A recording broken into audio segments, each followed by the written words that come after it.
एक दिन एक कौवा अपनी शक्ल को देखकर सोचने लगा कि पक्षियों में सबसे ज्यादा कुरूप मैं ही हूँ। उसे लगा न तो आवाज अच्छी है, न ही पंख सुंदर है। काले रंग की वजह से उसे लगता था कि वह रंगों में भी वंचित है। ये सारी बातें सोचने की वजह से उसके अंदर हीन भावना से ग्रसित होकर दुखी रहने लगा। एक दिन बगुले ने कौवे की उदासी का कारण जानना चाहा तो कौवे ने जवाब दिया, तुम गोरे चुट्टे हो, मैं तो बिल्कुल काला हूँ। मेरा इस दुनिया में जीना बेकार है। बगुले ने कौवे से कहा कि दोस्त, मैं कहाँ सुंदर हूँ। तोते को देखो, हरे पंख और लाल चोंच, काश मेरे पास भी ये सब होते। बगुले की बात सुनकर कौवे को सुंदरता को जानने की इच्छा हुई।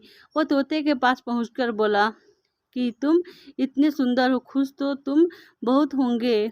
जवाब में तोते ने कहा, मैं खुश तो था, लेकिन मोर को देखकर दुखी हो गया, क्योंकि वह मुझसे ज़्यादा सुंदर होता है। मोर की खुशी जानने के लिए कौवा उसे जंगल में खोजने लगा, परंतु उसे एक भी मोर नहीं दिखाई दिया। जंगल वालों से पूछने के बाद पता चला कि मोर को चिड़ियाघर वाले उठाकर ले गए।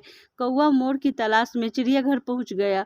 वहाँ पर उसे मोर की सुंदरता पर चर्चा करनी चाहिए, लेकिन मोर उल्टा रोने लगा। उसने कौवे से कहा कि ईश्वर का धन्यवाद करो कि जो तुम सुंदर नहीं हो, वरना पिंजरे में होते। कहानी की शिक्षा, कौवे को अपनी गलती का एहसास हुआ। उसे समझ में आया कि ईश्वर की बनाई चीज़ों पर सवाल नहीं करनी चाहिए। दोस्तों, अगर मेरा यह कहानी आपको पसंद आए तो लाइक करिए और चैनल को सब्सक्राइब कीजिए।